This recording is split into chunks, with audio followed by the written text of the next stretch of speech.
yang sedang taib bersekat untuk sesudi. Ulan hui utuna medirikon togu mature.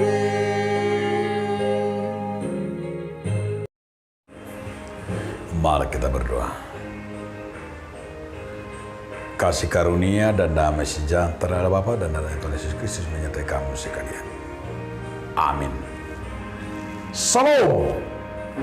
Mari kita mendengarkan firman Tuhan yang tertulis dalam kitab Yohanes 3 ayat 20. Sebab barang siapa berbuat jahat, membenci terang dan tidak datang kepada terang itu, supaya perbuatannya yang jahat itu tidak nampak.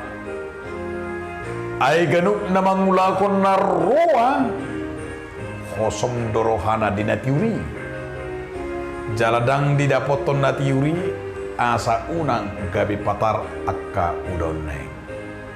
Demikianlah firman Tuhan. Saudaraku, dalam nama Tuhan Yesus Kristus, judul renungan kita hari ini adalah hukuman bagi yang jahat. Nats ini memang merupakan bagian dari percakapan Yesus dengan Nikodemus, di mana Yesus mengajarkan tentang akibat daripada kenikmatan tentang persekutuan di dalam kegelapan. Hukuman yang mengerikan yang dijelaskan bagi orang berdosa, bagi dalam kegelapan itu, yang membenci terang itu. Tuhan tidak pernah menciptakan manusia untuk melakukan dosa, tetapi manusia itu yang memilih.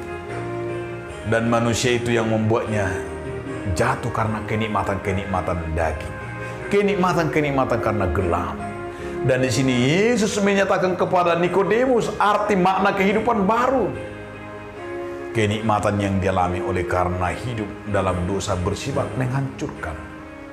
Tetapi orang hidup baru itu adalah kenikmatannya hanya dalam terang.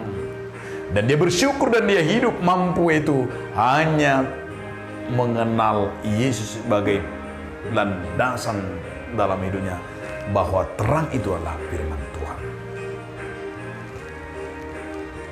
Dan ingatlah, hukuman dan juga sebab akibat daripada apa yang dilakukan oleh manusia itu. Tapi karena kepuasan kedagingan, sehingga orang terjerat dalam kegelapan, dia tidak tahu dan tidak perlu bagi dia tentang kehidupan masa depannya, tentang kehidupan di masa kehidupan yang kekal itu. Tetapi kita bersyukur di mana percakapan Nikodemus dengan Yesus Kristus memberikan kepada kita sebuah gambaran itu, hidup baru itu adalah ketika manusia itu bersama dan dia mengenal terang itu. Karena terang itulah Kristus dan terang itu bersama-sama dengan kita. Karena itu mari kita berpegang dan marilah kita hanya menyatakan segala perbuatan kita di dalam terang Kristus. Selamat terang dan terang menerangi hati kita, dan terus kita hidup di dalam terang firman-Nya. Amin. Terima kasih Tuhan atas firman-Mu yang menggugah kami agar kami hidup di dalam terang. Amin.